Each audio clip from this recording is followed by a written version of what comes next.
September 18, 2017 meeting of the Anne Arundel County Council is now in session. Please stand for invocation.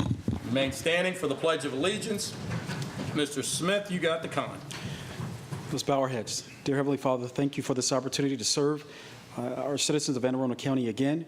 I want to thank you for blessing us and giving us wisdom as we debate issues that affect everyone in this community.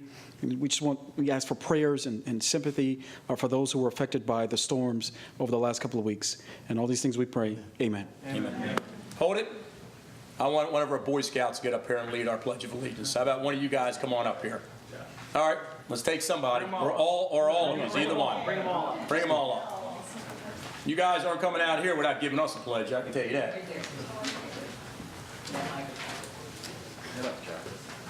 On your command. I pledge allegiance to the flag of the United States of America and to the republic for which it stands, one nation, under God, indivisible, with liberty and justice for all. Good job, gentlemen. Mr. Chair, why don't you give them a chance to say what troop they're with? If you guys want to come up here, put it on the mic, and what troop you guys are with? We're from Troop 1. Severn, Maryland.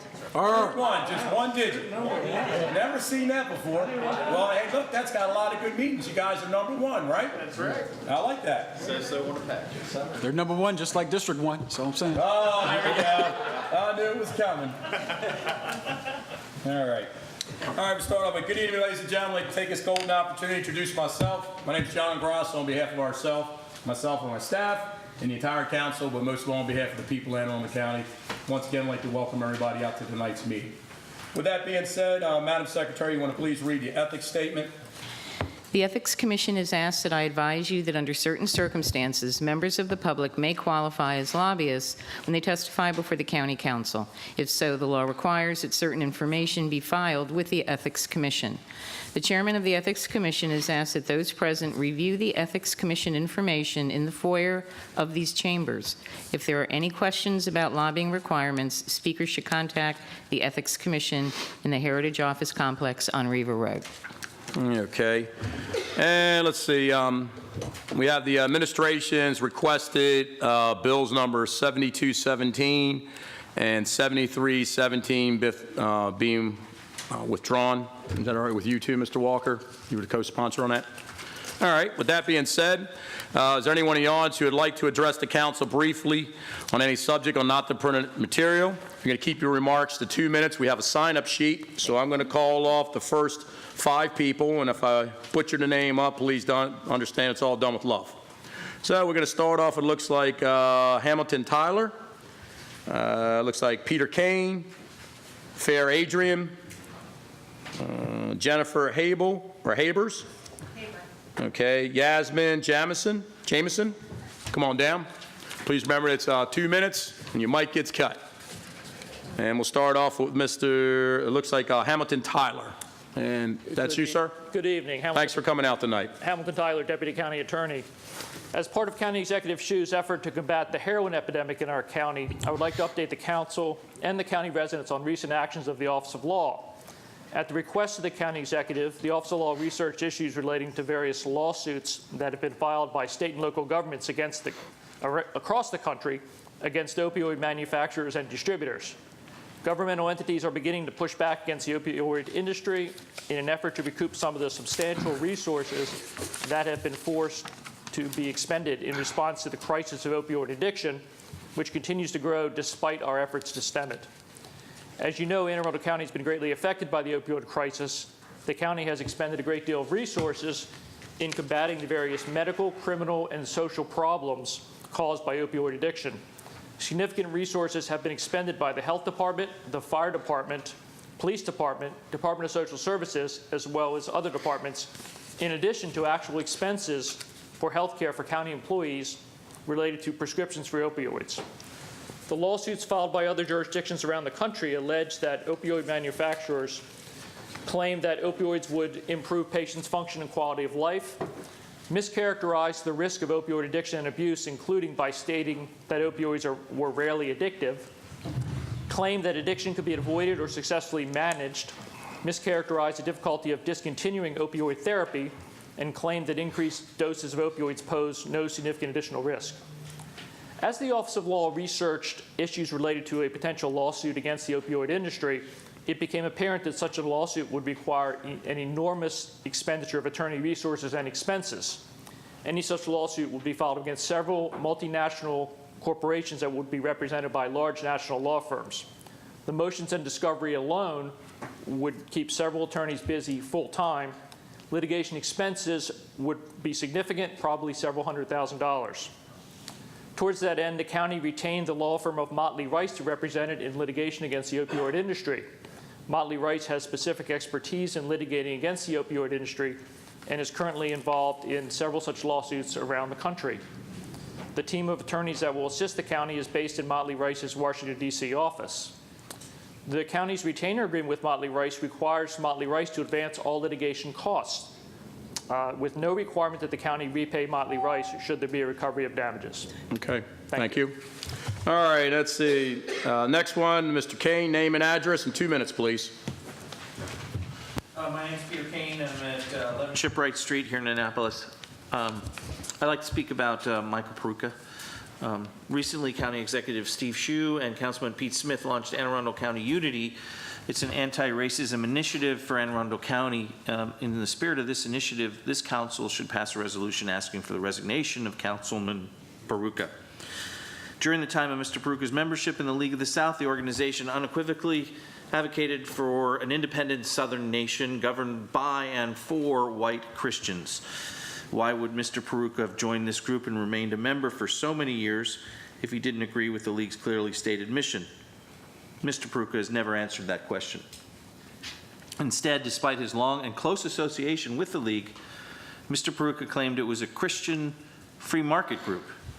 He would like us to believe that the League of the South is the type of organization that ordinary, decent citizens would join. It is not. It is a white supremacy organization that racists join to further their intentions of subjugating people simply because they are not white, straight, transgendered, or Christian. Mr. Peruka's presence on the county council sends the message that while supremacy is tolerated in this, that white supremacy is tolerated in this county. If we are truly serious, our county's anti-racism initiative to eradicate racism in this country, we should insist that Mr. Peruka resign. That's it. Thank you, Mr. Kane. Appreciate you coming out. Okay, and it looks like, is it fair? Adrian, is it? Am I saying it right? How you doing, sir? Thanks for coming out. 2 minutes, please. 4709 Sarah Avenue, Baltimore, Maryland. I also would like to speak about Mr. Peruka. 3 years ago, Mr. Peruka, you enlisted me to help you in your campaign. I'll go straight to it. Michael Anthony Peruka wants to restore the Republican principles of fiscal sanity and moral clarity to Anne Arundel County. My priorities are, my being you speaking, no new taxes, cut spending, repeal the rain tax, obey the Constitution and county charter, spark economic growth, pro-life, protect property rights, defend the Second Amendment. I stood out on the campaign trail for you at each day, 12, 13 hours. I met the people who supported you, the people who donated to you, the people who voted for you. None of them care about the League of the South. They all know about it. They've all read about it. This is the mission. Do you remember this ticket you gave me to hand out? This is your mission. This is just a reminder of why you sit where you sit. This is what the people care about. When I first met you, I told you I have a past. Your words were, I do too. We all do. So let's remember why you sit where you sit and not be caught up in this nonsense. Thank you very much, Mr. Chairman. Thank you, Mr. Adrian. Okay, let's see. We have Jennifer. It looks like Haber, is it? Yes. Thanks for coming out, ma'am. 2 minutes, please. Jennifer Haber, 634 Dunkeld Court, Severna Park. And I want to start by objecting to Mr. Perutka's statement that he made in the newspaper that we are politically motivated. It is clear that making such a pronouncement is an attempt to demean our efforts and minimize and dismiss our deep concerns about racism and our defense of free speech in Anne Arundel County. We are here because we feel an incredible responsibility to stand up, speak out, and do something to promote harmony and dismantle the racism that exists in this county, this state, and this country.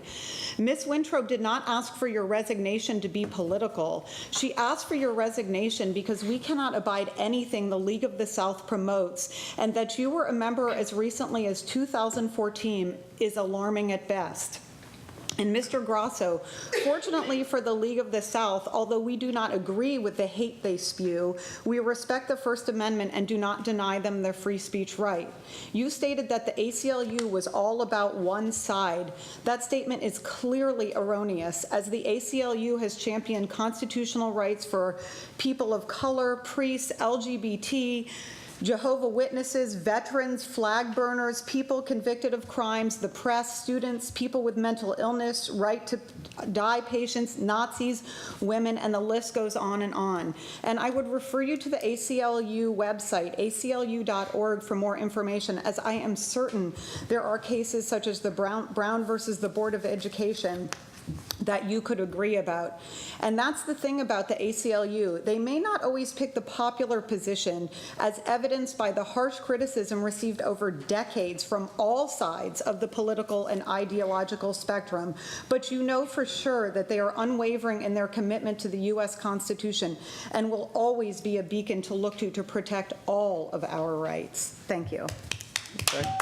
Thanks, Ms. Haber. Appreciate you coming out. Okay, looks like Ms. Yasmin Jamison. Yes. 2 minutes, please, and address. 214 St. Anton's Way, Arnold, Maryland. Earlier this year, Mr. Grasso, you silenced the testimony of 2 Anne Arundel County citizens who attempted to speak about Councilman Michael Perutka's past membership in the League of the South. I think it's important that citizens hear about Mr. Perutka's membership in the League, as there are still many unanswered questions about why Mr. Perutka supported this racist organization for so long. I'm glad that the ACLU wrote a letter to inform you that your attempts to silence mine and Mr. Kane's testimony violated First Amendment rights. However, I'm puzzled that in discussing the ACLU's action, you said you, quote, don't agree with anything the ACLU does. Are you aware that in the 1964 Reynolds versus Sims case, the ACLU was instrumental in securing the historic civil rights decision that mandated the one person, one vote principle for state legislative districts?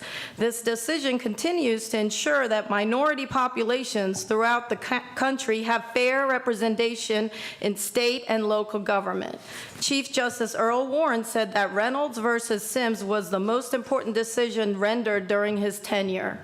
Do you believe that the ACLU did the right thing by representing the plaintiff and arguing for equitable voting rights? I urge you to reconsider your remarks on the ACLU so that Anne Arundel citizens know your position on civil rights and civil liberties. Thank you. Thanks for coming out, Ms. Jameson. Appreciate that. Okay, next group of people. Let's see, it looks like Ms. Monica Lindsay and Carmen Skarlepka, Rebecca Fort, where's the Forte, and Kelly Price. 2 minutes, please, name and address, and we'll start off with Miss Monica, looks like Lindsay. Thanks for coming out, ma'am. Name and address, please. My name is Monica Lindsay, and my address is 2005 Bunker Hill Court in Odenton, Maryland. First, I'd like to thank all the gentlemen of the County Council for their service and their commitment to Anne Arundel County. I believe that your commitment shows a special calling to serve all members of Anne Arundel County. I'd just like to talk about the recent initiative that County Executive Shue brought about and Councilman Pete Smith. The launch of the Anne Arundel Initiative to help eradicate racism in Anne Arundel County is I fully support this initiative and the efforts to foster a county that fully embraces diversity and encourages its citizens to treat each other with compassion, regardless of not only race, but also sexual preference, gender identity, religion, country of origin, or immigration status. This anti-racism initiative cannot simply be about words, though. It must be followed up with concrete actions that eradicate racism in our county. I agree with many of the specific actions that have been planned in the name of Anne Arundel unity, but it does not go far enough. Specifically, the Anti-Racism Initiative should call for the rescission of our county's 287G agreement with the federal government. This agreement unfairly targets our Black and brown-skinned immigrant communities. Instead of uniting us all, it further divides us all. Fear and intimidation will rule, and mistrust will grow to the detriment of the citizens of this county. As a result of the 287G agreement, immigrants are more vulnerable to crime and less likely to cooperate with police in investigating crimes. We need to focus on initiatives that are supportive of building our community and not tearing it apart. There's no evidence that undocumented immigrants cause harm to our community. In fact, Thank you, ma'am. Appreciate you 2 minutes. Okay, let's see. We have Carmen Skarlepka. That's correct. I'm hitting it hard tonight, aren't I? Okay, yes. 2 Am I minutes live? and address, please. Yes, Carmen Skarlupka, 39 Stepney's Lane, Edgewater, Maryland, 21037. Thanks for coming out. You're welcome. Thank you, Chairman Grasso and to the council. Chairman Grasso, you recently made a statement about the American Civil Liberties Union. Specifically, you said that the ACLU serves a political agenda and are all about one side. This is untrue. The ACLU is a nonpartisan nonprofit whose mission is to defend and preserve the individual rights and liberties guaranteed to every person in this county by the Constitution and laws of the United States. The ACLU has a long history of defending freedom of speech rights for all American citizens, regardless of their beliefs, political affiliations, gender, or gender identity. In 1978, the ACLU took a controversial stand for free speech by defending a neo-Nazi group that wanted to march through Skokie, Illinois, home to a large population of Holocaust survivors. This case caused ACLU members to resign. It was controversial. Nonetheless, the case has come to represent the ACLU's unwavering commitment to freedom of speech. In fact, many of the laws the ACLU cited to defend the neo-Nazi groups were also the same laws the organization cited during the Civil Rights era, when southern cities tried to shut down the civil rights marches with similar claims about violence and disruption and protests would cause. Just recently, the ACLU defended the rights of white supremacist groups such as the League of the South and the KKK, who planned to march through Charlottesville, Virginia, for the Unite the Right rally.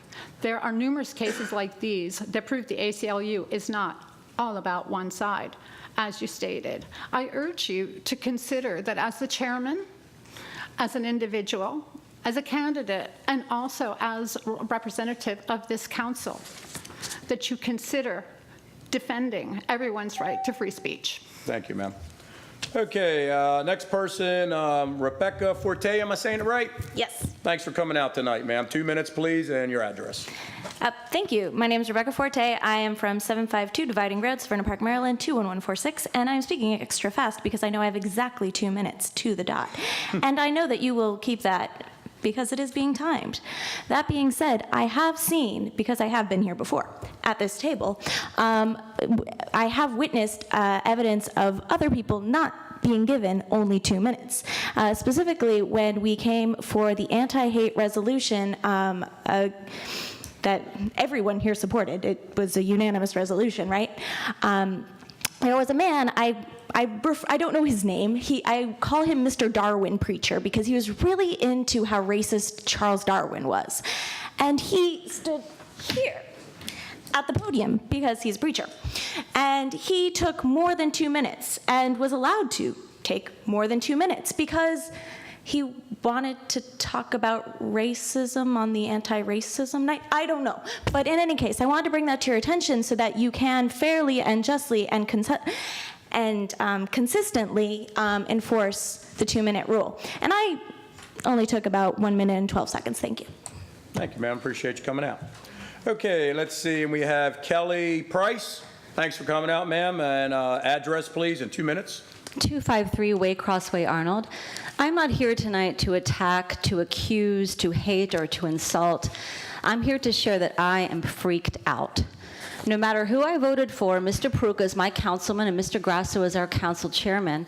And regardless of political party, I feel certain that my councilman and my chairman will work to protect and promote the rights and civil liberties of all county residents, both in and out of this chamber. And so it alarms me, it saddens me, it still freaks me out that my councilman was a member of League of the South and that our chair has refused to allow testimony on that concern. The council may be tired of hearing about the League of the South, but it will always unsettle me to know that our councilman was a member of a Southern secessionist organization whose current website logo includes a Confederate flag and whose rhetoric glorifies the Old South. I have a right to seek answers and to expect that council members clearly, consistently, and emphatically renounce all associations with such ideologies. And I am newly freaked out that our chairman has recently, and in the context of this League of South controversy, publicly denounced the work of the ACLU.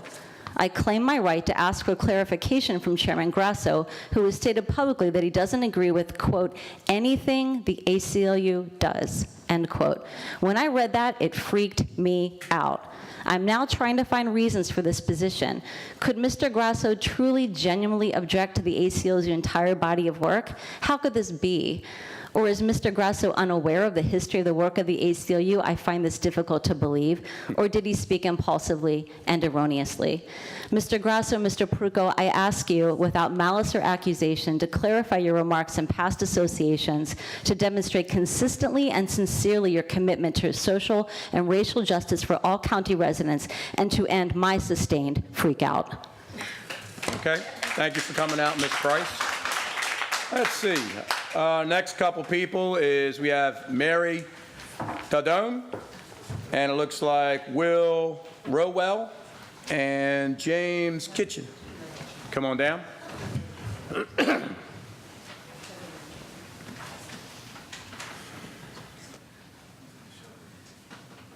All right, we'll start off with Ms. Tadone. Am I saying that right? Yes, sir. Okay, I'm on 3 for 3 now. Name and address too, please, in 2 minutes. Mary Didoni, 3905 Road Harbor Road, Edgewater, Maryland. Thank you, Jerry. Earlier this month, the ACLU sent a letter to County Council Chair John Grasso, informing him that he had improperly censored 2 county residents. In discussing the matter with the Capital Gazette, Mr. Grasso was quoted as saying, "I don't agree with anything the ACLU does. I wish to point out some of the things that the ACLU has done. The ACLU was a friend of the court in the 1954 Brown versus Board of Education case. The ACLU represented Loving in the Loving versus Virginia case, winning the case for the Loving couple and leading to the fall of miscegenation laws across the United States. The ACLU stands for civil rights and freedom of speech for all, including supporting the rights of Confederate groups and Klan groups." Councilman, you are elected representatives of the people. You are part of a government of the people, by the people, for the people. You represent us, and we both expect and demand to be heard. For those of you who support the ACLU and the principles for which it stands, which are nothing more nor less than the exercise of our rights, our constitutional rights, we thank you. For those of you who do not support the ACLU, we can only assume you don't support the principles for which it stands, and we are watching you. Gentlemen, elections are coming. Elections are always coming. We will not be silenced. Okay, thank you, ma'am. Appreciate it. All right, let's see. Looks like Mr. Will Rowell, is it? Rowell. Thanks for coming out, sir. 2 minutes and address, please. William Rowell, Annapolis, Maryland, 1831 Baltimore Annapolis Boulevard. My time hasn't started yet, has it? Yes. No. That was just, okay.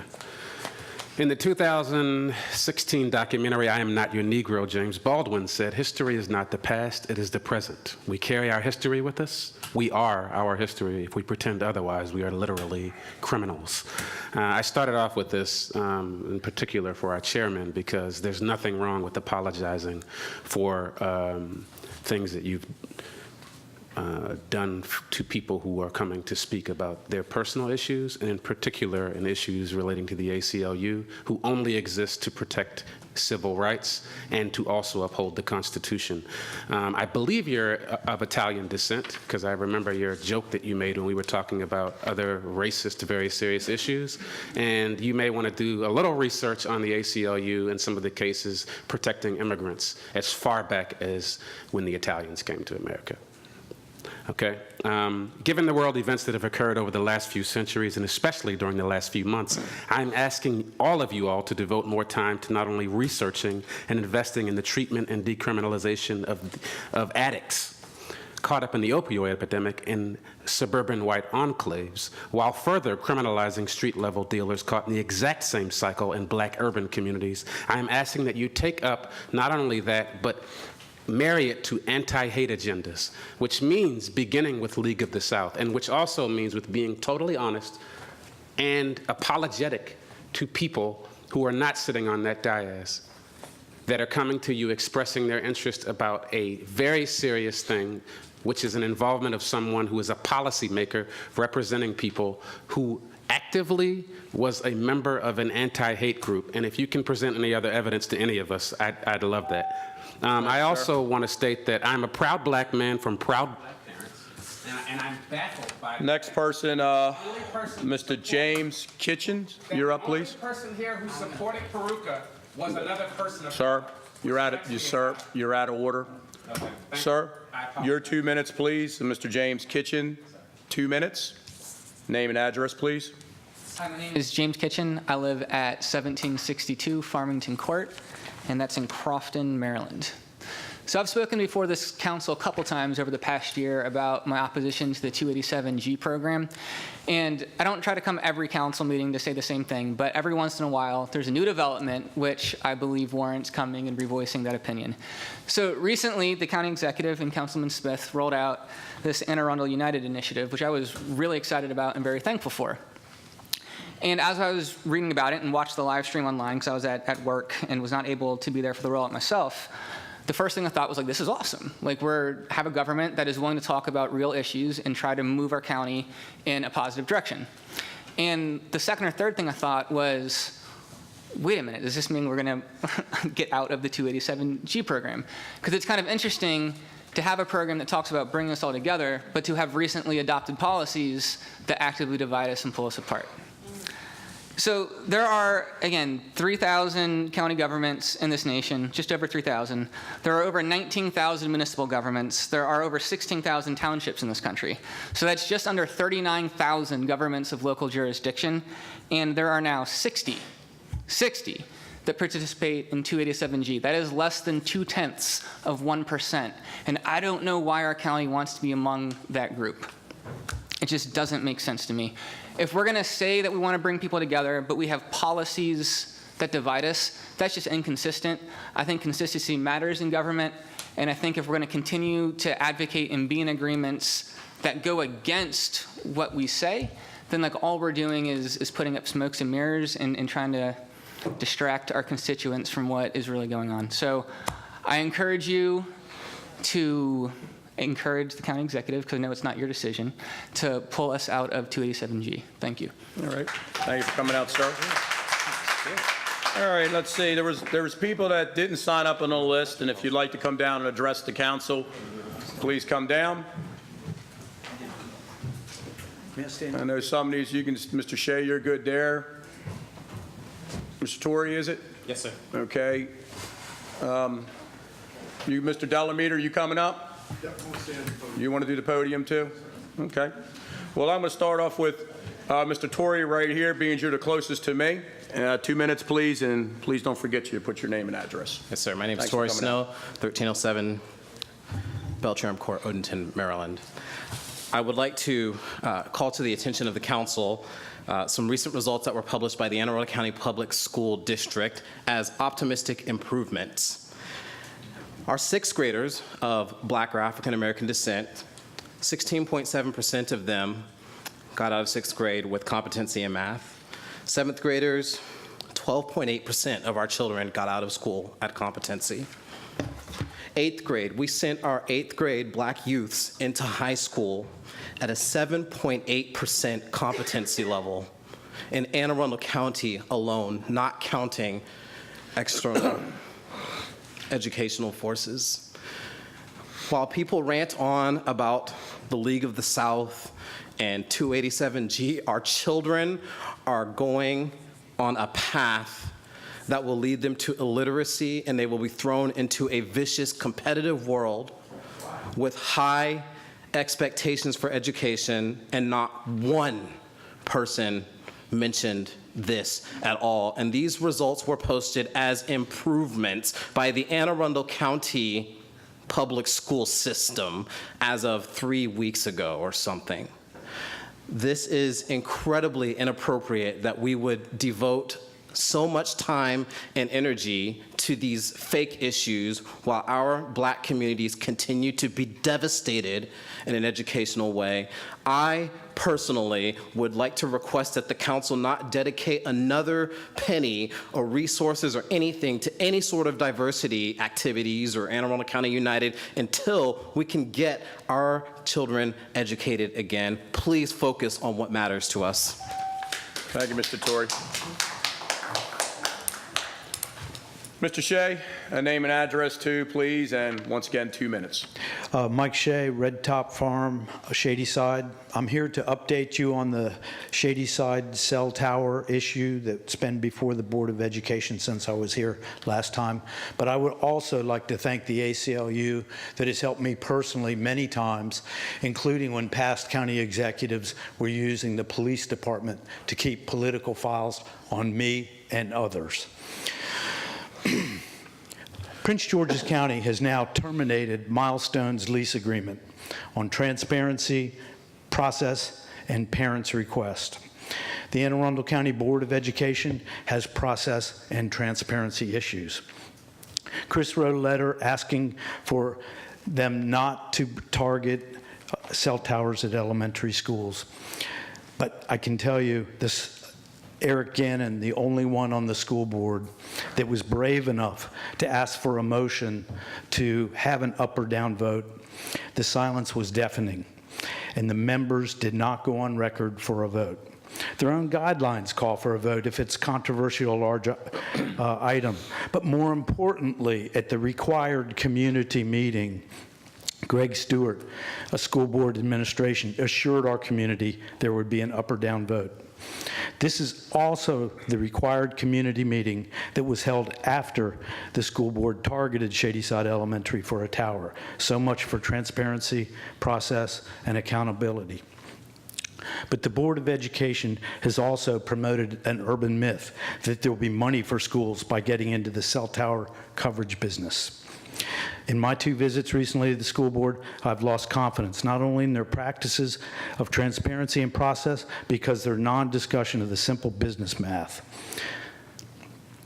$81,000 in 2016 came from 5 towers.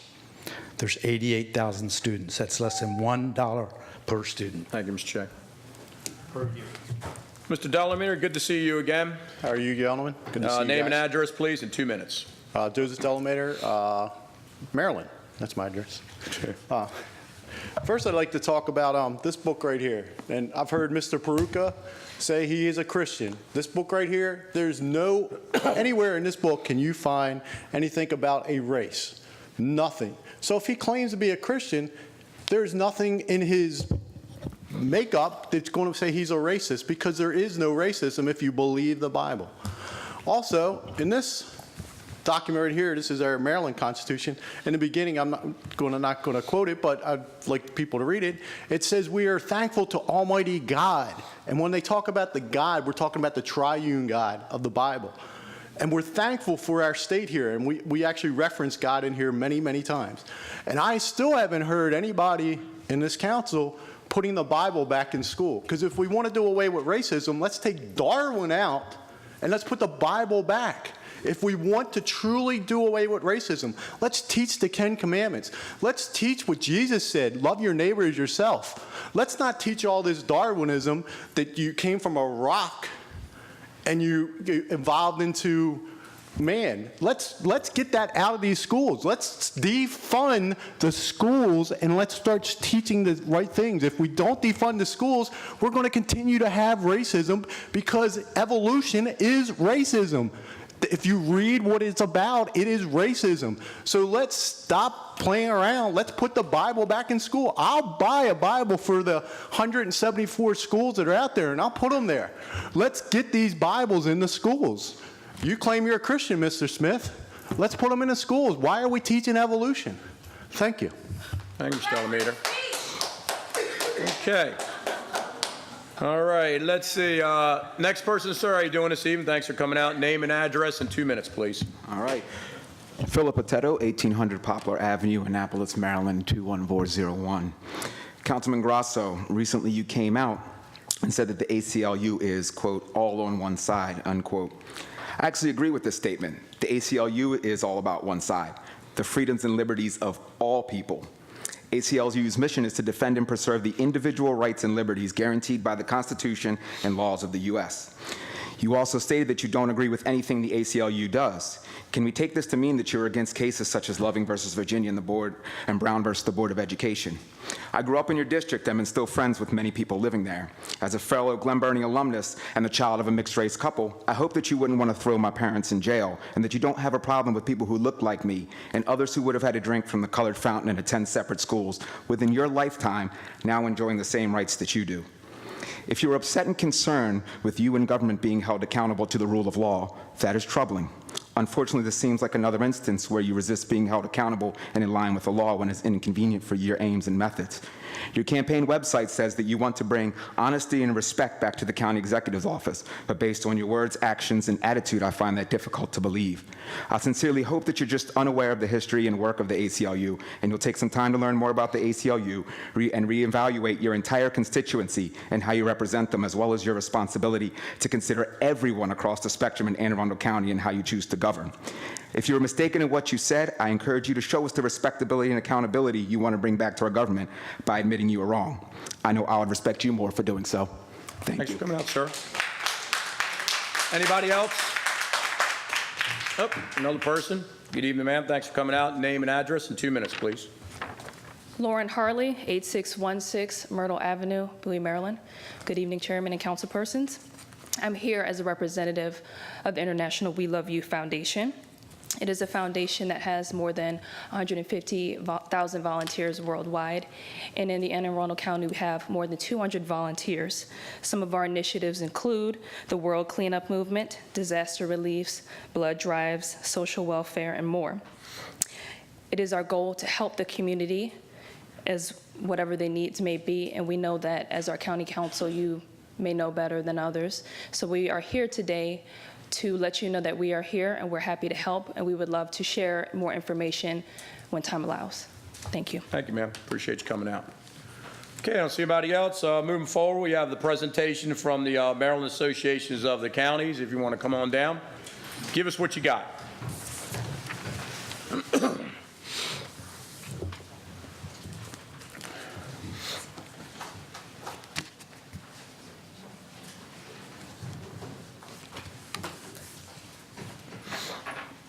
Good evening, Mr. Chairman, council members. I'm Michael Sanderson. I'm the Executive Director of the Maryland Association of Counties. I know you have a vigorous agenda for this evening, so we will be respectful of your time and that of the folks in the audience. I've brought with me a couple of colleagues from the MACO staff to give a quick overview of some of the things that your county association has been working on both in Annapolis and on your behalf.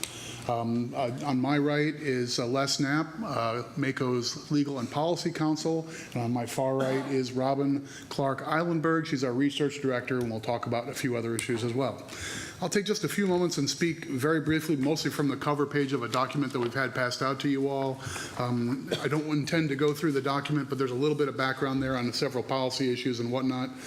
I will start this evening with a quick note of congratulations for, as of today, MACO's current acting president, Mr. Jerry Walker, who now sits as the leader of our organization. As you may know, County Executive from Baltimore County, Kevin Kamenetz, has served for 2017 as MACO president. He offered his resignation this morning, and under our bylaws, the first vice president, Mr. Walker, is now the acting president of MACO. So we're happy to be in the presence of our leader, and we'll be on our best behavior. Hey, thank you. With that, let me take just a moment and talk about a few policy issues. I'll turn things over to my colleagues. We'll be brief on just a handful of things, and if that triggers any conversation or questions from you all, that's probably the best way to spend everybody's time. I'll speak about just a few fiscal issues looking back on the legislative session, just wrapping up a few months ago. And my background is fiscal. That's where I tend to start most of my conversations, and I'll reflect on that for just a moment. We in the local government business are always anxious, particularly when the state is in the business of writing down revenue estimates about, is the state resolution of its budget problem going to turn into budget cuts and cost shifts that affect local governments. That tends to hamper your budgeting ability, undermines your local priority, and it's always on our mind. This year wasn't an environment for things to get really rough on that front. To be candid, this year wasn't as difficult a budget year as it sort of looked like it might be shaping up to be. The governor did not propose dramatic budget cuts and cost shifts that really filtered down to local governments. The biggest thing that was on the table, we successfully fended off a pretty substantial cost shift for the funding of the State Department of Assessments and Taxation. This is the state agency that goes out and assesses the value of property. The proposal on the table was to move that to being 90% funded by county governments. They just invoice us for the cost of running the state agency. We're happy to have defeated that proposal for two reasons. We don't like taking a $20 million cost shift, understandably, but I think as a matter of policy, the idea of simply handing the county the bill for an enterprise that we don't hire and fire, we don't manage, we don't oversee its programs, left a disconnect on both the management and the funding side. So dispensing with that idea was a good outcome for us. One thing on fiscal issues, local governments for many years have been very focused on transportation. Local roads and bridges have really been left behind as a function of the Great Recession. Some deep cuts in the year 2009 left counties with only about 8 or 9 cents on the dollar of what used to be our distribution of highway user revenues. That really has never gotten back on pace. We have consistently made this a top priority for local governments. This year, we didn't hit a home run. We didn't solve this problem. We didn't get the multi-year fix. What we did find was a number of legislators went to bat on behalf of local governments and counties in particular, and we secured almost $13 million in extra funding for county governments. It turns out to be about $1.3 million for Anne Arundel County in particular. That's not the solution to the big problem that we still face. At the same time, we're grateful and appreciative of the folks who went to bat for us in Annapolis on that. I'll wrap by making one more quick observation, and that is throughout the document we have before you, there's a lot of different policy issues we cover in here. Rather than try and talk about 28 different things, I'll make one overarching umbrella comment. MACO, on your behalf, plays an awful lot of defense. It's a big part of what we do, and it's difficult to explain in much detail. But as a practical matter, every year there are dozens and dozens of bills introduced, many of them completely well-intentioned, but they just missed the idea of what this will mean at the county government level. And one of the things MACO does on your behalf is we sit in Annapolis, we bring forth folks who are professionals in county government, or we take the wisdom from the MACO Legislative Committee, your peers. We bring forth the issue of, okay, we understand what you want to do with the recycling program, and that sounds like a good goal, but please understand this is what it would mean. Here's someone who runs recycling in a large county and a small county, and this might undermine some of the best things we're already doing at the local level. That perspective is an essential part of what MACO does. On the back of the first page, there's sort of a scattershot of dozens and dozens of different things that this year we either defeated, we got the bills withdrawn, we got them amended and changed to fix our concerns. That's a big part of where we earn our keep on your behalf in the legislature. It's not the sexy and exciting and headline-grabbing sort of stuff, but it's part of what we got to do. With that, I'll turn things over to my colleagues to speak about a couple more issues. Thank you so much. Good evening, and thank you for the opportunity to be here today. As Michael alluded to, much of our work in the General Assembly is seeking to represent and to articulate the challenges and priorities of local governments to legislators, some of which have a background in county government and many of which do not. Another way that we're working to reach decision makers at the state level, members of the public, and also county government officials and staff throughout the state are through our blog, Conduit Street, and through our Twitter feed and our Facebook page and our other social media. So just a quick plug for following us and keeping up with everything that we're doing. The blog, Conduit Street, is something that you can receive as we write it, about 3 articles a day, or something that you can receive in one shot every Friday morning. We collate all the articles we've written, and it's various subject matters, tracking not only sort of best practices at the county level, policy action at the state level, but also some federal issues that are of relevance to Maryland county governments. So we encourage that participation. Michael introduced me as the research director. I also want to offer our services in that regard. MACO undertakes 2 major surveys each year, the budget and tax rate book and the salary survey, which are use hopefully to yourselves and others in your positions when you're looking to compare your standing and your data across jurisdictions.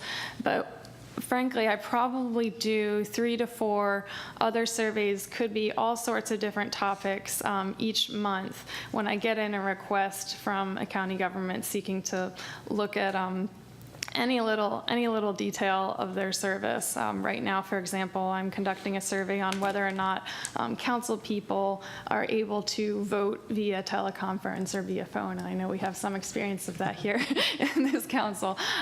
So any issue, large or small, please feel free to reach out to us, and we'll do what we can to give you some context for the important work that you're doing. During the interim here, Michael talked about our past session. We're hard-nosed already looking at the 2018 session. There's a lot going on, especially in one of my subject matters, which is education and school construction. We've got a lot of movement because we've got 2 major statewide commissions. They only happen about once every 10 or 15 years that you see that kind of attention being given to whether they want to modify state funding formulas at the state level that could affect county government budgeting and priorities, or whether they want to open up or somehow change the system that we have currently for school construction. School construction, I'm sure, is something that you all have to consider a lot. Everyone in the state has faced a major crunch with this. We've seen enormous cost increases in just by square foot numbers. If you look from 2003 to today, costs have doubled as far as the cost of building new construction for a school. And then at the same time, over the past 45 or 50 years, we've seen a big expansion in our school size itself. So those 2 elements coupled together are creating budget pressures, and that's one of the topics that MACO is tracking for you over the interim.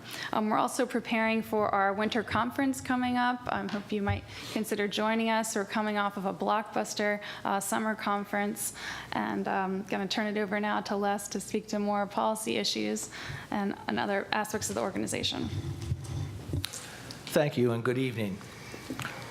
I want to pick up first that Robin alluded to the Mako Summer and Winter Conferences, but we're not just limited to those conferences. We host many other events throughout the year for the counties. Two quick examples. On June 12th, we hosted a successful and well-attended symposium titled Make Agritourism a Bumper Crop in Your County.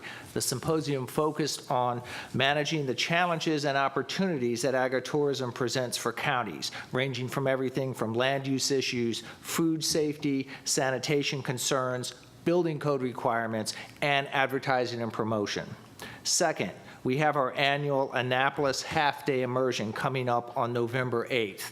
This event, held at Mako and nearby state government buildings, walks county elected officials and employees through the 90-day session and the legislative process, the role of Mako during the session, how to participate in a budget hearing or a bill hearing, tips on testifying and advocacy, and practical advice such as simply where to park and get something to eat. And I think many of you know sometimes downtown Annapolis, when it's busy, that can be valuable information. If you have someone from your county who might be interested, I would urge them to register via the Mako website ASAP as space does rapidly fill up. And it is very important to note that both of these events and most of Mako's non-conference events are offered for free to county officials. Second, I'm going to highlight a couple of issue updates. And I think Michael alluded to a lot of what we do during the session. Robin touched on education issues that have been pending during the session and interim. I'm going to talk a little bit about environment and land use and public information ethics issues that Mako has been involved in just in the last 2 months. And both of these subject areas have been very busy with respect to Mako. Mako has, for environmental and land use issues, 1, participated in the development of nutrient credit trading regulations by MDE. 2, analyzed the pending Aligning for Growth policy options that is going to dictate how new development must offset the water pollution it generates. 3, advocated for counties regarding both Phase 1 and Phase 2 MS4 stormwater permit issues. 4, commented on MDE's pending use of the Bay Restoration Fund to purchase water quality credits under the Clean Water Commerce Act that was passed during the 2017 session. 5, testified before a Best Available Technology septic work group that was formed by the House Environment and Transportation Committee. And 6, begun the collaborative process with the state on a new state development plan that will replace the now repealed Plan Maryland. On the public information ethics side, Mako has, within the last 2 months, 1, commented on proposed state ethics commission regulations related to financial disclosure and ethics changes for local governments. 2, commented on proposed recommendations made by the Office of the Attorney General in an interim report on the Public Information Act that will have significant effects on counties. 3, offered guidance on how to comply with new Open Meetings Act training requirements. 4, is working on developing potential Public Information Act legislation that will address changing technologies and circumstances such as the handling of video camera footage, the release of citizen email addresses when they have simply signed up for a subscription or notification service, and the release of Social Security numbers or dates of birth under the PIA. Finally, while Mako staff, we hope, are able to represent you adequately on a broad range of issues, it is extremely helpful to have access to the technical knowledge of county appointed officials and employees. And just literally in the last week, I received assistance on several of the issues I just mentioned from your county planner, Phil Hager, your county attorney, Nancy Dudden, and your Watershed Protection and Restoration Program Administrator, Eric Michelson. Their contribution strengthens Mako and the respect given to our positions. I want to thank them for their assistance, and I want to thank you and the county for allowing their participation.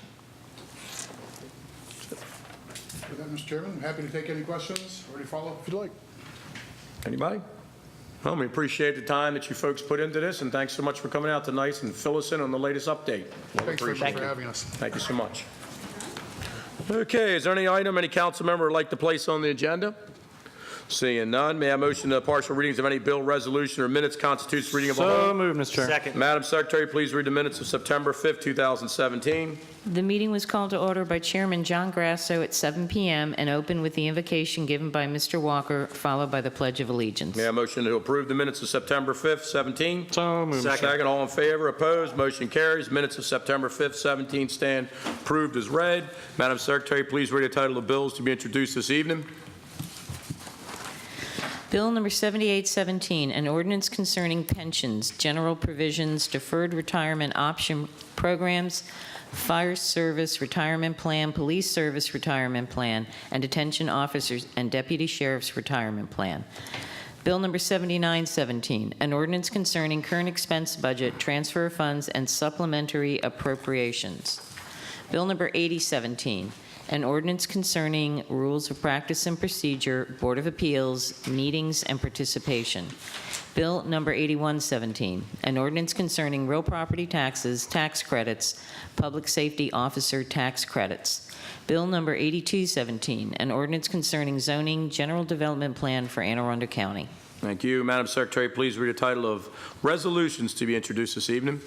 Resolution number 4217, resolution appointing a member to the Anne Arundel County Ethics Commission. Resolution number 4317, resolution confirming reappointment to the Board of Trustees for the Anne Arundel County Retiree Health Benefits Trust.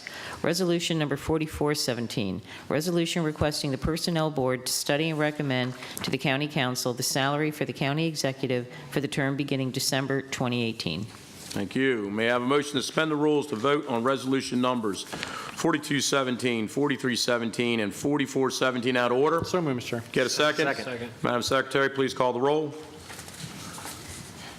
Mr. Walker. Aye. Mr. Smith. Mr. Fink. Mr. Pruski. Aye. Mr. Peruka. Aye. Mr. Trumbauer. Aye. Mr. Grasso. Aye.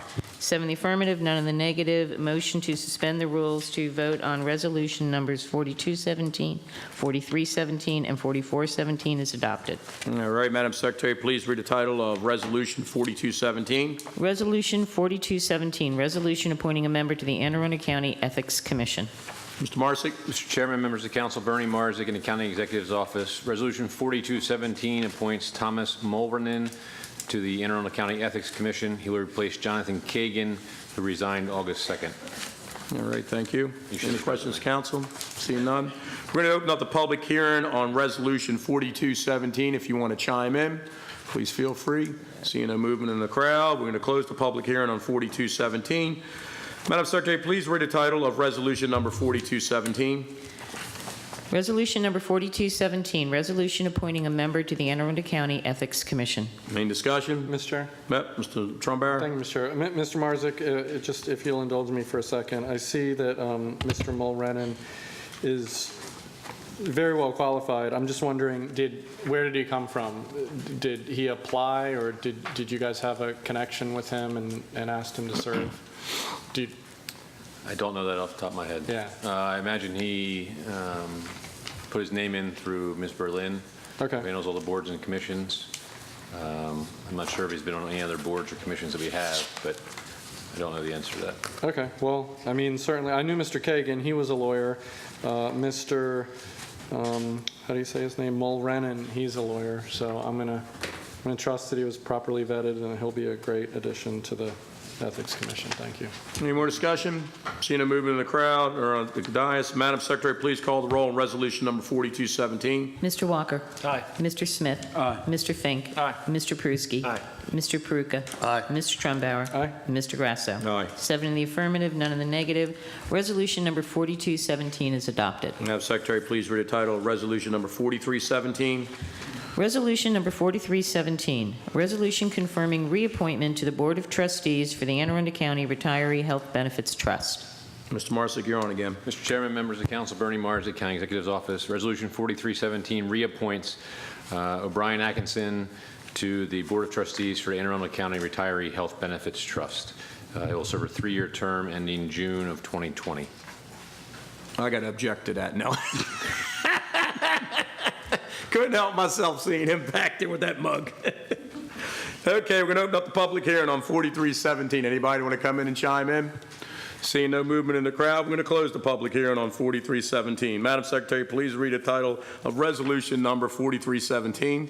Resolution number 4317, resolution confirming reappointment to the Board of Trustees for the Anne Arundel County Retiree Health Benefits Trust.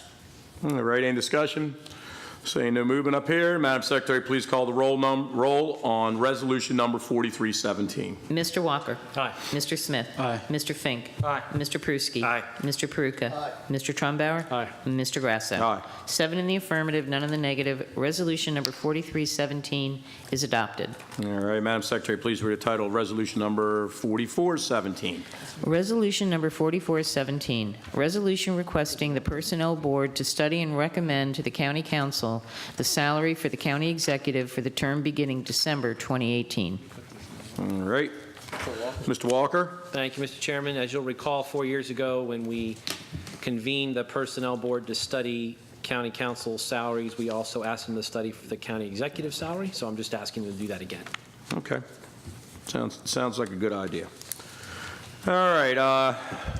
Anybody want to chime in? We'll open up the public hearing on 4417. Anybody want to say anything about it? Seeing no movement in the crowd, we're going to close the public hearing on 4417 resolution. Madam Secretary, please read the title, Resolution Number 4417. Resolution number 4417, resolution requesting the Personnel Board to study and recommend to the County Council the salary for the County Executive for the term beginning December 2018. Any discussion? Seeing no movement. Madam Secretary, please call the roll on Resolution Number 4417. Mr. Walker. Aye. Mr. Smith. Aye. Mr. Fink. Aye. Mr. Pruski. Aye. Mr. Peruka. Aye. Mr. Trumbauer. Aye. And Mr. Grasso. Aye. 7 in the affirmative, none in the negative. Resolution number 4417 is adopted. All right, Madam Secretary, please read the title of Bill Number 6917 as amended. Bill number 6917 is amended, an ordinance concerning personnel, position control in the classified service and exempt service. All right. Mr. Chairman, members of the council, Bernie Marzick in the County Executive's Office. With me at the table, Andy Rhodes from Personnel, Kelly Lovett from the Office of Law, John Hammond from the Budget Office. As we discussed at the last council meeting, Bill 6917 eliminates one classified program specialist 2 in the police department and creates one exempt executive management assistant in the County Executive's Office. This bill was amended to clarify that this position will be in the County Executive's Office. And I'd like to thank Mr. Smith and Mr. Grasso for co-sponsoring this bill. We would ask for your support tonight. Okay. Sounds like a plan. Anything for the council? Say anything? Mr. Chair. Nope. Mr. Smith? Just a reminder for our colleagues that this position is also going to be the Minority Outreach Coordinator for the administration. Thank you. Okay. Open up the public hearing on 6917. Anybody want to chime in? Seeing no movement in the crowd, close the public hearing on 6917. Madam Secretary, please read the title of Bill of 6917 as amended. Bill number 6917 is amended, an ordinance concerning personnel, position control in the classified service and exempt service. Any more discussion?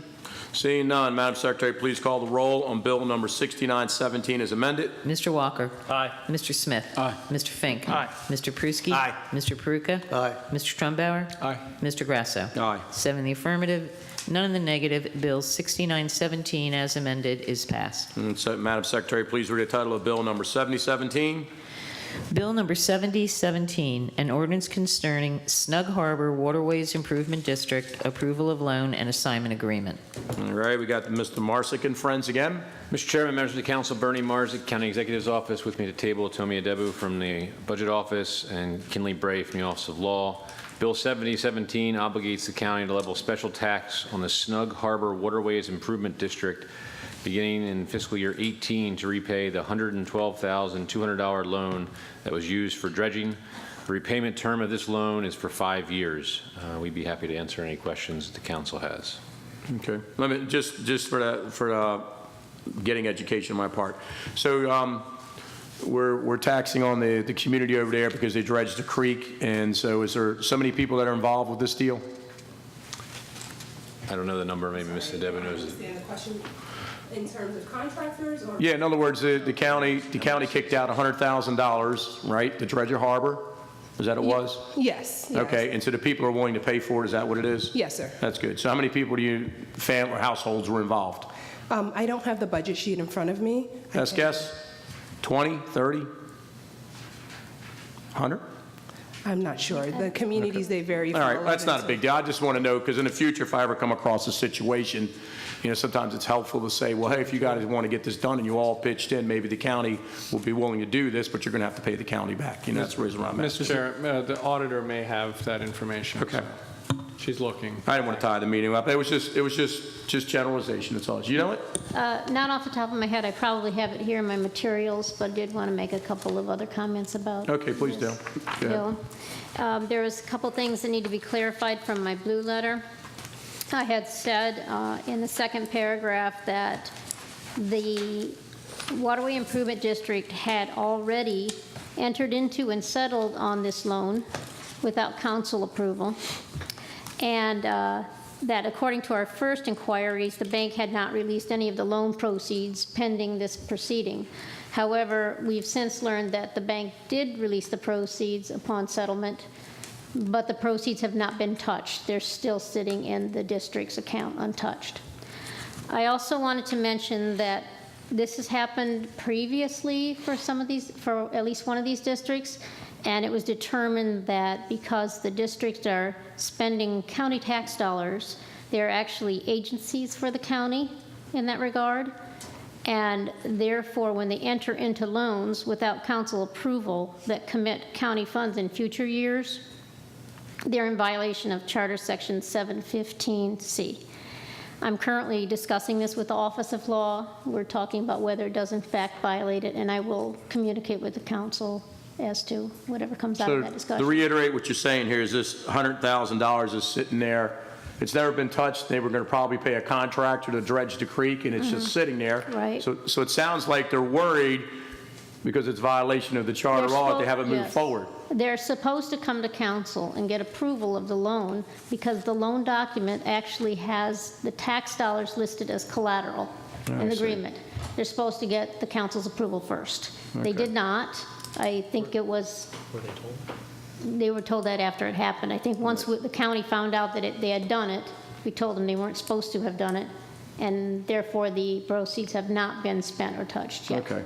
Well, I'm going to tell you my personal belief. I want to applaud the people for the simple fact is that they probably figured government doesn't move fast enough for them, and they figured they're going to take it upon themselves, but then found out later that what they did maybe wasn't the best thing to do.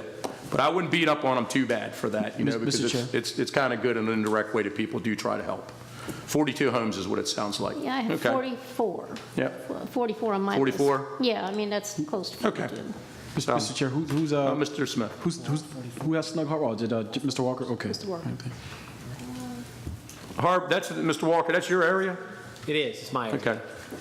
Yeah, well, I don't want to be hard on, and if I can, whether I can say anything or not, but I don't want to be hard on constituents because they tried to make their area better. You know what I mean? I just think it would have been a better idea that they would have came before the council, and they probably just didn't know.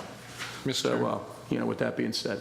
Mr. Chair. Mr. Trumbauer. Thank you, Mr. Chair. So, Madam Auditor, I understand the scenario that you laid out, but you're not advising that we shouldn't vote on this. You're just identifying a lapse in the procedure that needs to be pursued. Correct. I wanted to clarify that because this is something I would have mentioned in the blue letter had I known it at the time I wrote the blue letter.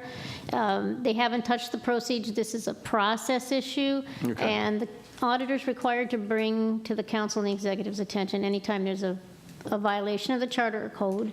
So that's what I'm doing. It could be a violation. We haven't decided that yet, but we're going to finish. All right, so they're actually what they've done here is they're following the law now that they didn't know about, and now they're bringing it before the council. They got their money sitting there. They're waiting to move forward, but they just want to get council approved. Correct. Okay, hats off to them. She green-lighted us to vote okay. Okay, hats off to them. Mr. Chairman, just real quick to the Madam Auditor, can you just clarify, you said you're having conversations with the law office. I'm assuming that the conversation is that we're not going to do this again. Am I correct? I mean, can you clarify what you were stating? No, I was saying that we're discussing whether it's an actual violation for this case. For this case, but for any case, when one of these districts goes out and gets a loan and collateralizes future county tax dollars, they're supposed to come here first. That's the requirement. It's happened before, not with this district, but with another one, and this is the second one that I know of. I mean, there may have been some in the past, too, that I didn't know of, but each of these districts, we have dozens and dozens of these districts, and every once in a while, one of these loans slips through. Well, here's the part that's got me confused, is how in the world were they able to collateralize tax dollars to a bank? Well, I can tell you, I know it's the same bank in the two instances that I know about, but I don't know about all of them. Because I'd start to question the bank. That's Yeah. my question, you know what I mean? Hey, hey, listen, let me tell you, did you all know I'm selling the Chesapeake Bay Bridge? It's up for sale. Anybody want to buy it? How much? Yeah. Mr. Chairman. I'm intrigued. Mr. Chairman. Mr. Fink. Madam Auditor, in your I blue heard that, letter- Mr. Hammond. I'm just going to say I heard you. Madam Auditor, in your blue letter, you say that the county does not commit its full faith and credit to the repayment of the loan. So we're not pledging future tax dollars, are we? That sounds like we're not guaranteeing this loan. We aren't guaranteeing the loan. We do not pledge our full faith and credit, but we are going to assess a tax that carries the weight of a lien on your property, and we are going to use that tax dollar to pay for this loan. But if for some reason that was to fail, we would not back it up with our other property, our Right. normal revenue. Right. Okay, Makes thank you. sense. Mr. Walker? Mr. Chair, thank you. I would just say maybe is there something that could be added to the process in the discussion when you all have discussions with the folks that explains to them that they shouldn't be going out and doing this? I mean, I'm sure people, like Mr. Grasso said, they probably had good intentions and are just trying to move the thing along. And we all know these things take forever when you've got to get, all the approvals and everything else to get this done. But is there some discussion that's part of that process and they just sort of forgot, or is it something that we maybe should add into the paperwork list that they get to say, hey, by the way, you have to sign off saying that you're not going to go get this loan until the council approves it, or? Yes, we are working on updating our guidelines to include that language. Okay, thank you. Awesome. Okay. Thank you, Mr. Chair. All right, anybody else? Mr. Chairman? Mr. Peruka. Just a overall comment. I'll just be brief here, but it seems to me that these kinds of problems, that maybe not this particular one, but these kinds of problems really arise because SCBDs basically are tools that are used so that the government actually becomes the collection agency for a homeowners association. And so we're kind of stepping in and putting the weight of the police power of the state behind the debt, or behind the collection of the debt. And I think that a lot of these problems exist because it's fundamentally, I think, a misuse of the taxing power. We should we have a taxing power, the police power of the state, but when we use it to actually, we're lending it, if you will, to neighborhoods for certain purposes. And I think this is one of the problems that exists, so it's problematic. Thank you. I just got a text message to ask, who was the bank? It's in the thing at Sandy Spring Bank. Okay. Mr. Chairman. I didn't see that part. All right, Mr. Fink. Just one last comment. It seems like we're talking about the issue, but I'm not sure I see what the county did wrong. I mean, the bank gave us the money with no guarantee on it and said, here you go. I mean, it seems to me the bank made the mistake. They gave the money up. There's no... To the community. Right, but with no reassurance. So, I mean, I don't really see where the county went wrong here. The bank gave the money up. I can't go to a loan and get I can't go to a bank and get a loan and say, hey, we'll talk about the guarantee tomorrow, but give me the money today. It just seems like the bank jumped the gun there. And we're blaming the, community, but I see the fault in the bank. But thank you, Mr. Chairman. Okay, that was fun. All right, so what we're going to do now is we're going to open up public hearing on 7017. Anybody want to chime in? We wasn't going to go a night without having a little bit of a conversation, folks, so stand with us on that. Mr. Delameter, good to see you again. Name and address, How are you please. guys? This is just horrifying me right here to see what is going on. I mean, this is abuse of power, power not being done. I mean, if I was you guys, I wouldn't vote to approve it and stick the bank, and those people get free money. I mean, if the bank, this is just horrifying for what's going on here. That, we're giving the bank's giving money, and then we have to tax people. Say somebody there doesn't want to be part of this. I mean, this is what I've heard here tonight. If I was when I was in the Navy, and we did something like that, dereliction duty, you're going to Fort Knox making big rocks into little rocks. Somebody should be in trouble here. I mean, you guys are making jokes of it, but this is what's wrong with our country. We're not following the rules the way we're supposed to. And you guys are kind of making jokes. I mean, to the bank, just vote no and let the bank deal with it. I mean, I really was horrified hearing how all this talk was. I know if my job, if I was dereliction in duty like that, I wouldn't have a job. Thank you, guys. Anybody else? All right, we're going to close the public hearing on 7017. Madam Secretary, please read the title of Bill 7017. Bill number 7017, an ordinance concerning Snug Harbor Waterways Improvement District, approval of loan and assignment agreement. Any discussion? Seeing none, Madam Secretary, please call the roll on 7017. Mr. Walker. Aye. Mr. Smith. Aye. Mr. Fink. Aye. Mr. Pruski. Aye. Mr. Peruka. Aye. Mr. Trumbauer. Aye. Mr. Grasso. Aye. 7 in the affirmative, none in the negative. Bill number 7017 is passed. Madam Secretary, please read the title of Bill number 7117. Bill number 7117, an ordinance concerning capital budget, Venice Beach Shore Erosion Control District, new capital project, and appropriation. All right, Mr. Marsick. Mr. Chairman, members of council, Bernie Marzik, County Executive's Office, with me at the table, Tommy Adebu from Budget Office, Kinley Bray, and Lori Blair Klossmeyer from the Office of Law. Bill 7017 creates and funds a new shore erosion control project. This project has received a 20-year interest-free loan from DNR, Department of Natural Resources. The total reimbursement from DNR will be, or to DNR will be $228,640. This loan will be repaid through an annual special tax assessment for the properties within the Venice Beach Shore Erosion Control District. We'll be offering an amendment at the appropriate time to clarify a section of the bill. That's nice. Venice Beach. Does that, Mr. Walker, that's you? No. Who is that? Mr. Trumbauer. Who's Venice Beach? Trumbauer? Trumbauer. He said it's you. Yeah. By Highland Beach. Venice yeah, Beach. Okay, yes, I know about this one. This has been a long time in the making. Okay, good. Okay. All right, anybody want It's to been talk? so long, I forgot it was coming. That's all. I got to write this date down, that's for sure. Anybody else to chat up here? Okay, we're going to open the public hearing on 7117. Anybody want to chime in from the public? Seeing no movement in the crowd, we're going to close public hearing on 7117. Madam Secretary, please read the title of Bill 7117. Bill number 7117, an ordinance concerning capital budget, Venice Beach Shore Erosion Control District, new capital project, and appropriation. All right, is there any discussion? Okay, we have an amendment. And Madam Secretary, please read amendment number 1. Amendment number 1. This amendment strikes language that indicates the Venice Beach SECD capital project is partially funded by a loan from the Maryland Department of Natural Resources to clarify the project is fully funded by the loan. All right, get a motion to adopt. So moved, Mr. Chair. A second? Okay. Any discussion? Mr. Chairman, this was just an error in the drafting of the bill. Okay. Madam Secretary, please call the roll on amendment number 1. Mr. Walker. Aye. Mr. Smith. Aye. Mr. Fink. Aye. Mr. Pruski. Aye. Mr. Peruka. Aye. Mr. Trumbauer. Aye. Mr. Grasso. Aye. 7 in the affirmative, none in the negative. Amendment number 1 is adopted. All right, Bill 7117 as amended will be heard on October 2nd, 2017. Madam Secretary, please read the title of resolution number 3617.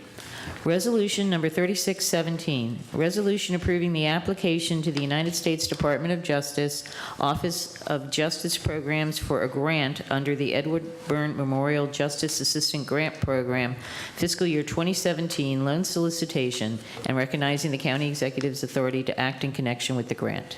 Mr. Marsick. Mr. Chairman, members of the council, Bernie Marzik in the County Executive's Office, with me at the table, Ham Tyler from the Office of Law.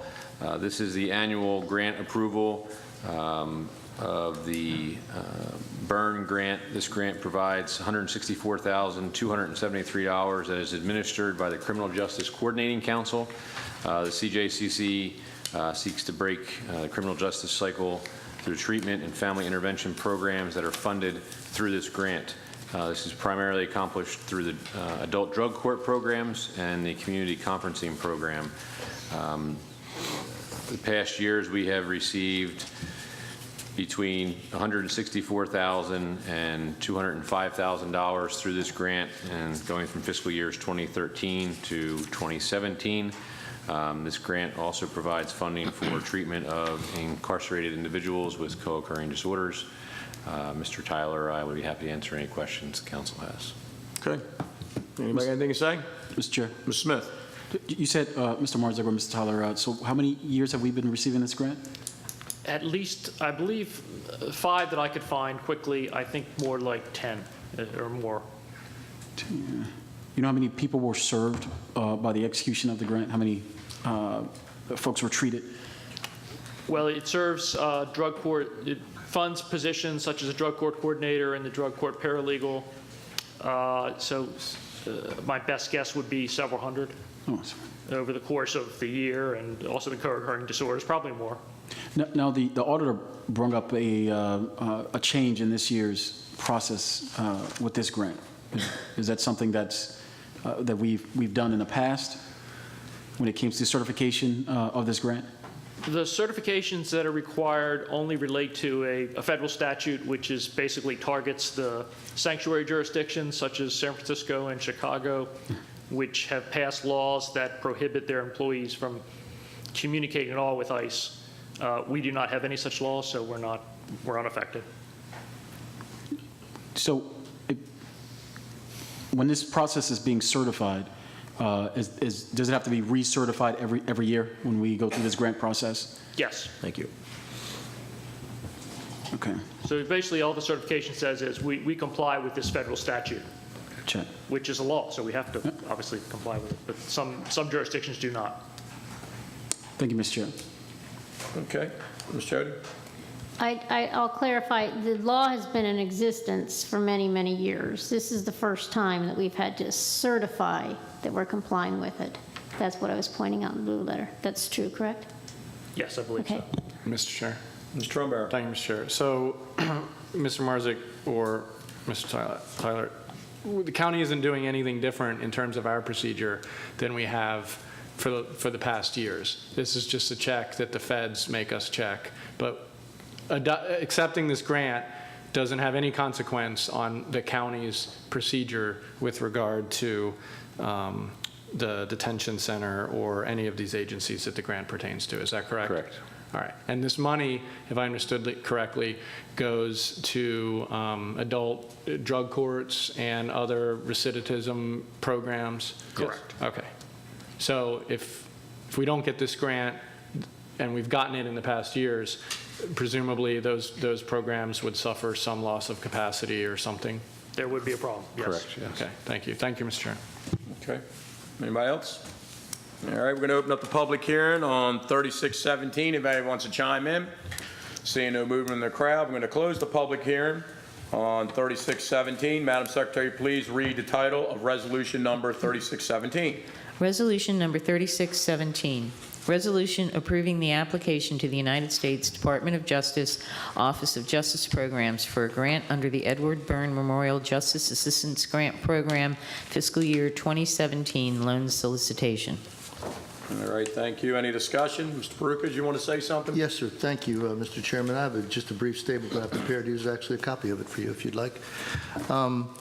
I just want to explain, I'm going to vote against this. I wanted to explain why. The resolution before us, I believe, is a classic example of what I've previously spoken against and voted against, and it's, in my view, it's a situation where we're voting to accept a grant from the federal government which has strings attached. There are always strings attached. The auditor's note points out that not only are there strings attached to getting these funds, but additional strings are being attached this year to the acceptance of this grant. In effect, the federal government is saying to the county and saying to this body, we will give you money that you wish to have to augment your budget, but as a condition of receiving this money, you must agree to do certain things, or you must require certain things of your citizens or your local government. In short, you could call this a bribe. In this case, I'm in favor of the program that this will support. I'm actually in favor of the drug program, so that's not my issue. The drug court specifically, which I support. However, I believe that we should pay for it ourselves, and I'm not in favor of accepting federal funding to pay for it. And I want to cite 2 reasons. In the first place, the federal government doesn't have the money. In fact, it was just in the news last week that the federal debt now exceeds $20 trillion. So I just ask rhetorically, how can they give our county $165,000 when they're $20 trillion in debt? And they can only actually do that by taxing us for it at some point, or taxing, if they're going to borrow it, they're going to tax our children or our grandchildren. I think I might be able to get some agreement to the fact, or to my suggestion, that the federal government is wildly out of control and irresponsible, in its spending habits, which is a situation that causes a continual deeper hole of a national financial problem, and in large part is why inflation has made our currency worth only a fraction of what its historic previous value has been.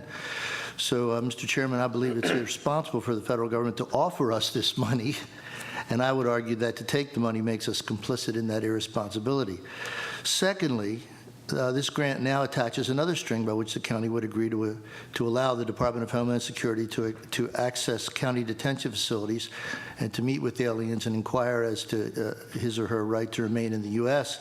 And I'm not necessarily against allowing legitimate federal authorities to have such access or to make such inquiries. However, I think it's morally wrong to make an agreement by which we would could arguably be trading the civil rights of those in the custody of our county for money to run our drug court, or for any other reason, even if the reason is a really good reason.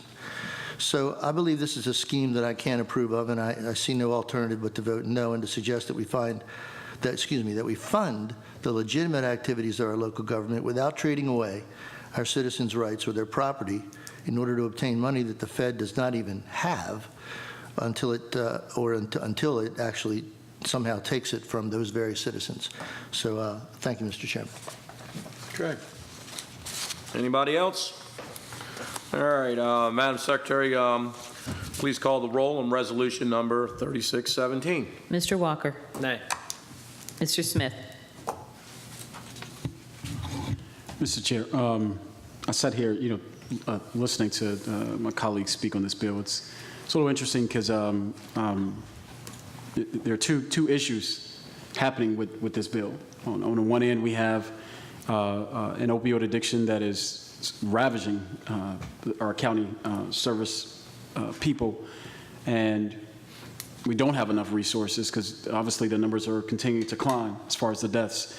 I work a lot with Sarah's house and Crystal's house and interact with a bunch of folks who have been affected by the drug problem for many decades. And so I think there's a way for us to be able to answer the mail on this and solve both problems without affecting the other one. At this moment, I couldn't tell you 100% what that is. I know what I'm faced with when it comes to voting. What's in front of me, the alligator that is closest to the boat, which is a sort of military term we use quite often. So in that vein, on this particular issue, I'm going to vote aye. Mr. Fink. Aye. Mr. Pruski. Aye. Mr. Pruka. Nay. Mr. Trumbauer. Aye. Mr. Grasso. That's a tough one on this one here because I'm giving it some deep thought. I'm going to go nay on this one too.